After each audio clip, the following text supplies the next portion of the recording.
Toronto Sun reporter Ian Robertson, a gregarious and well-liked member of the Sun family, known as much for his ever-present willingness to chat as he is for his work ethic, retired from the paper on Thursday after 25 years of service. Robertson came to Toronto Police headquarters today to say farewell to Chief Bill Blair, who's known Robertson since the latter began working at the Toronto Sun in 1987. We're going to stand there we go. Now you're not going to get in trouble with your colleagues for that, are you? You know what? To heck with me. What's it? I've been a police officer now 36 years in Toronto.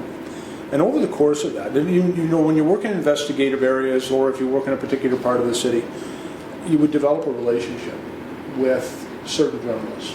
Journalists who were specialists in policing stories, not just in, you know, reporting the flash in the morning, this has happened, but getting into some in-depth. And there seems to be very little time for much of that type of reporting today.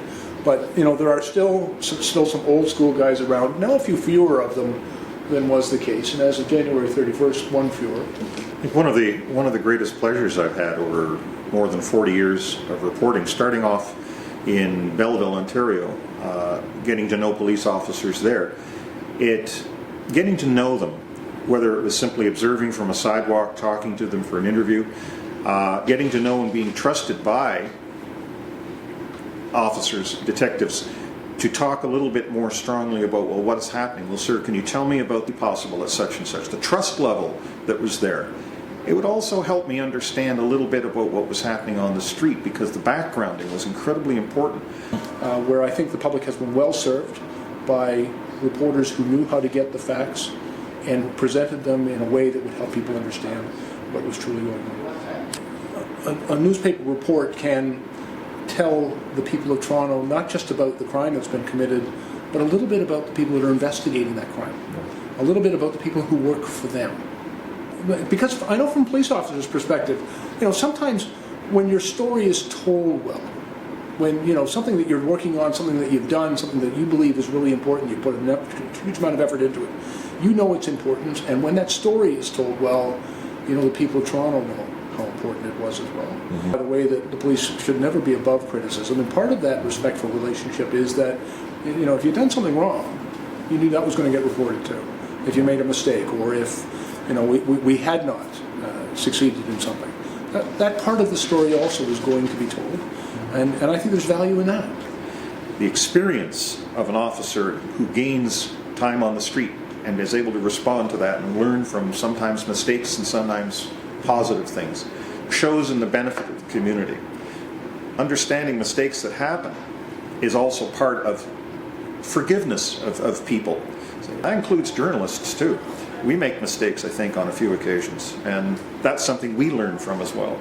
The traditional relationship between crime journalists in the city of Toronto, the successful journalists, and I've known many of them, I've known many people in the reporting profession, in print media, but also on television and radio, that I have had a profound respect for. And it was because they were thorough and they were fair. And I guess as human beings we'd all like cheerleaders, but nobody expects that. We're not seeking cheerleaders, we're just seeking fairness. And you get to know who's fair. You get to know who gets the facts right and who reports them fairly. And those are people you don't mind talking to. And sometimes sharing a little bit more of yourself.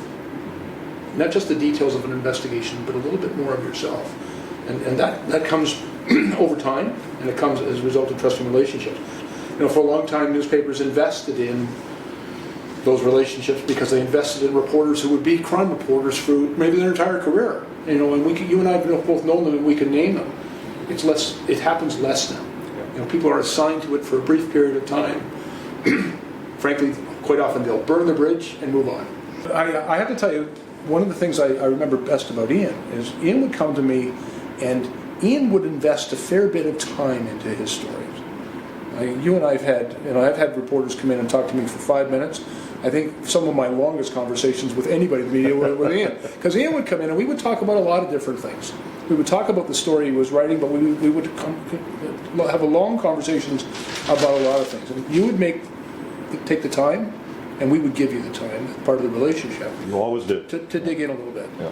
And young people now I see in media, they arrive at a crime scene, usually with their microphone. 64-year-old They can Robertson, get who grew somebody up to in say- Ontario's Ottawa Valley, wrote for the Belleville Intelligencer and the Kingston Whig Standard before joining the Sun in 1987. Throughout his career at the Toronto Sun, That's Robertson pretty was a standard regular stuff. face on the paper's Doesn't crime take a beat. great deal of skill.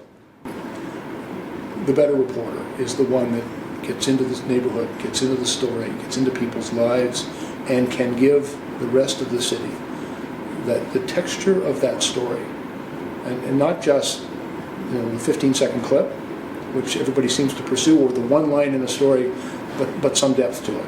And I think that's something we value, and something that I think, when people retire, you hope that there's another thoughtful journalist coming up who wants to tell the story, the whole story. Toronto Police Chief Bill Blair called Robertson a dying breed of reporter in today's understaffed newspapers. Robertson may have retired, but he won't be disappearing. He'll dabble in freelance writing and is planning a book on military history. Ian? Retirement will also mean time to enlarge his stamp collection and to even further pursue a lifelong interest in photography. Thank you for everything that you've done and the friendship that we've enjoyed. And I've treasured that too, sir. I wish you all the best. Thank you very much. I'll throw you into my office. One last time. One last time. Oh, lovely. Hey, how you doing? Blair called Robertson an old-school reporter, the kind of journalist now rarely found in today's cash-strapped and understaffed newsrooms, the kind of writer who would really get to know the police, people, and neighborhoods he was reporting on.